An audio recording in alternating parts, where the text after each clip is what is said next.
Assalamualaikum warahmatullahi wabarakatuh. Kumpulan kami terdiri daripada 4 orang melakukan assessment problem based task, subjek network security. Saya akan menjelaskan salah satu serangan rangkaian, iaitu malware.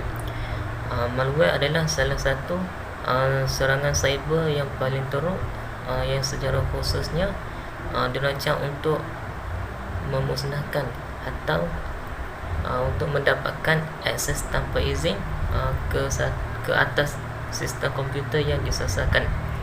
Sebilangan besar perisian malware meniru diri sendiri, iaitu apabila menjangkiti sistem tertentu, ia masuk melalui internet dan dari situ ia menjangkiti semua sistem yang terhubung ke internet dalam rangkaian peranti titik akhir luaran jika disambungkan juga akan dijangkiti. Ia berfungsi lebih pantas daripada jenis kandungan berbahaya yang lain. Perusahaan asal Amerika Syarikat iaitu Microsoft mencatat bahawa serangan cyber menggunakan malware di Indonesia merupakan yang tertinggi di Asia Pasifik pada tahun 2019. Terdapat banyak cara untuk mengatasi serangan malware, tetapi saya akan bagi 2 cara sahaja mengikut kehendak soalan. Iaitu yang pertama, sentiasa memperbarui sistem operasi dan aplikasi. Yang kedua, waspadai email yang meminta informasi peribadi. Terima kasih kepada Zulkifli. Saya Ahmad Fadrizal bin Basri akan menerangkan tentang kesan-kesan yang akan dihadapi oleh individu ataupun sesebuah organisasi selepas berlakunya cyber attack. Kesan yang pertama, the impact of cyber attack is lost productivity, potentially all across the organisation. Staff time will directly consumed by the incident and cause the routine IT work is likely to grind to a halt. Poin yang pertama ni menerangkan tentang jika sesebuah organisasi itu diserang oleh cyber attack, ini akan mengurangkan produktiviti mereka, kerana jika selepas berlakunya cyber attack, pekerja-pekerja IT pada organisasi tersebut akan mengambil masa untuk membetulkan semula apa kerosakan ataupun kecurian data yang berlaku selepas cyber attack. Jadi disebabkan mereka perlu membetulkan kesalahan itu, ini akan mengganggu waktu kerja mereka seperti yang telah mereka jadualkan. Untuk poin yang kedua, cyber attack also can damage your business reputation and erode the trust your customers have on you. In return, you could potentially lead to loss of customer and sale decrease. Disebabkan ketidakpercayaan customer kepada organisasi tersebut, reputasi organisasi tersebut akan rosak dan akan menyebabkan penurunan bilangan customer dan juga sales mereka. Untuk poin yang ketiga pula, a cyber attack can cripple a computer system, meaning the business lost money because of its website is inaccessible, or it can stop a government body from offering an essential service. Cyber attack ini juga dapat menghalang bantuan daripada luar, seperti bantuan daripada badan kerajaan untuk membantu menyelesaikan atau membaik pulih sesebuah website tersebut.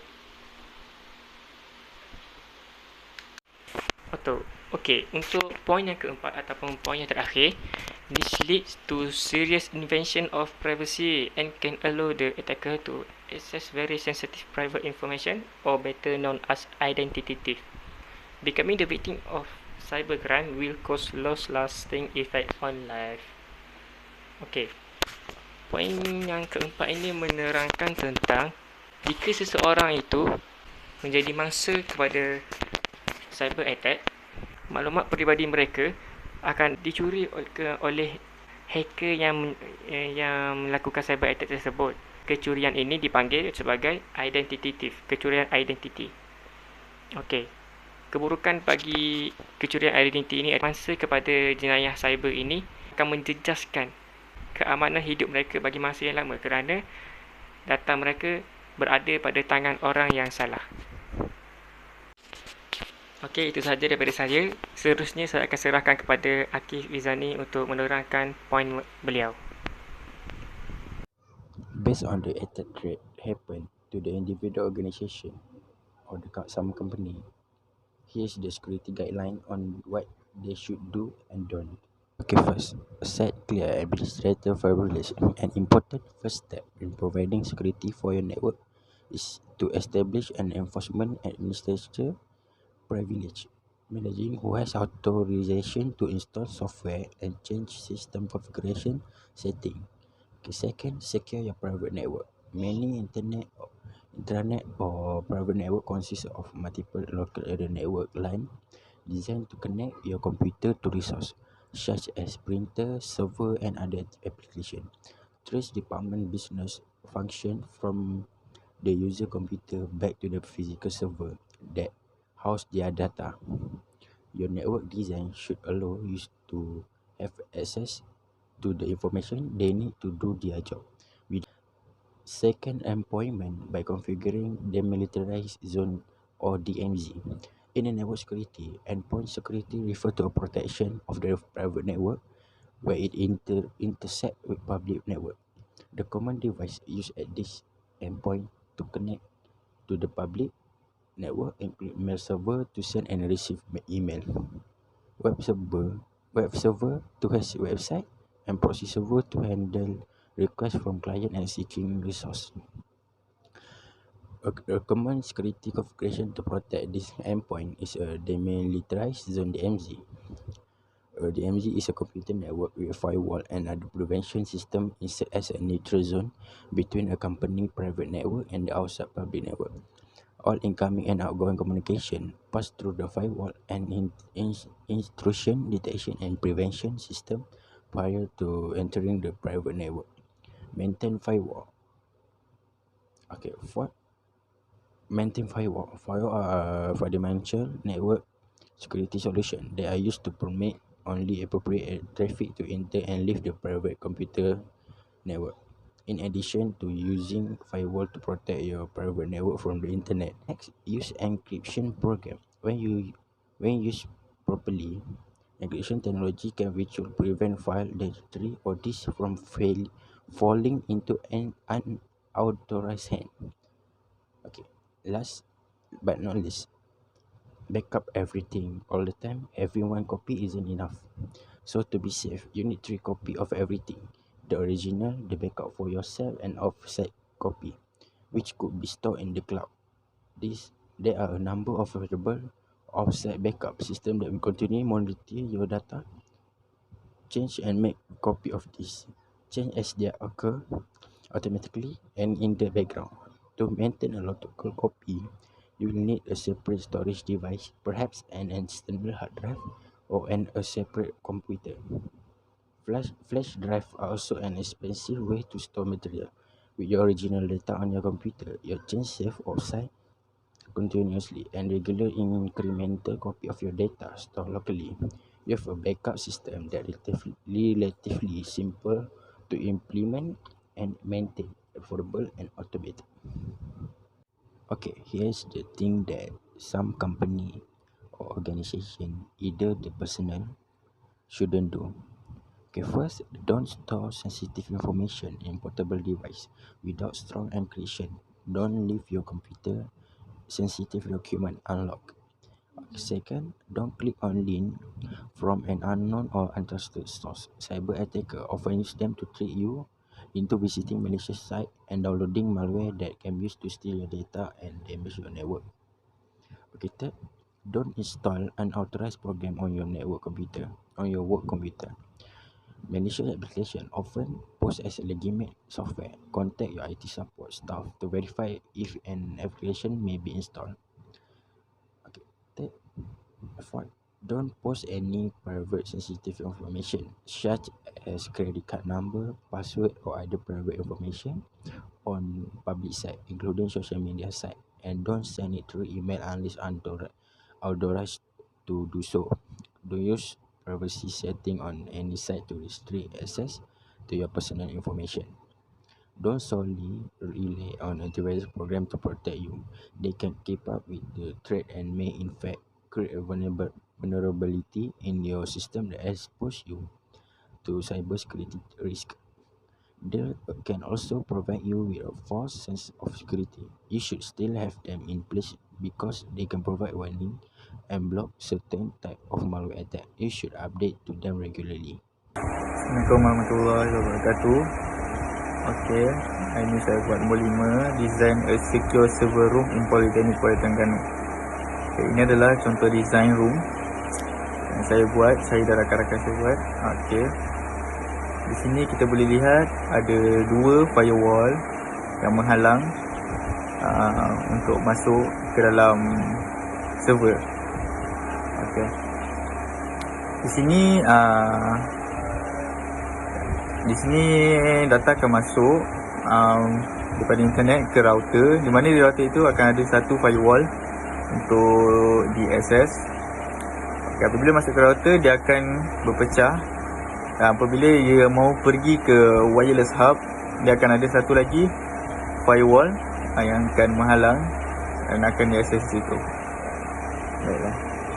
Seterusnya, physical security. What is physical security? Physical security is the protection of personal hardware, software, network and data from physical action and even that could cause serious loss of damage to an enterprise, agency or institution. This includes protection from fire, flood, natural disaster, burglary, thief, vandalism and terrorism. Okay. For the point we get is access control. The key to maximize one physical security measure is the limit on and control what people have access to site. Facilities and material access control encompass the measure taken to limit expose or certain asset to authorized personnel only. Example of the compared barriers often include ID badge, keypad and security guard. The building is often the first line of defense for most physical security systems. Items such as fences, gates, wall and door act as physical deterrents to criminal entry.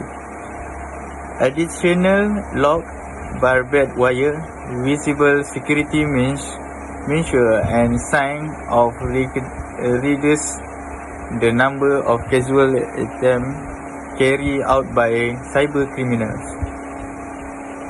Using tactical place of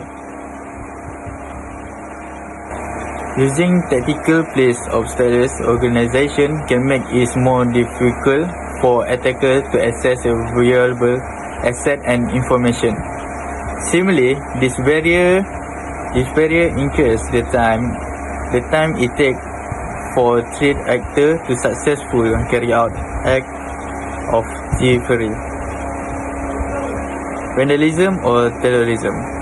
The most attack there are in a place, the more time organization have to respond to physical security threat and contain them. Surveillance. This is one of the most important physical security components for both prevention and post-incident recovery. Surveillance in this case refer to the technology, personnel and resource that organization use to monitor the activity of different real-world locations.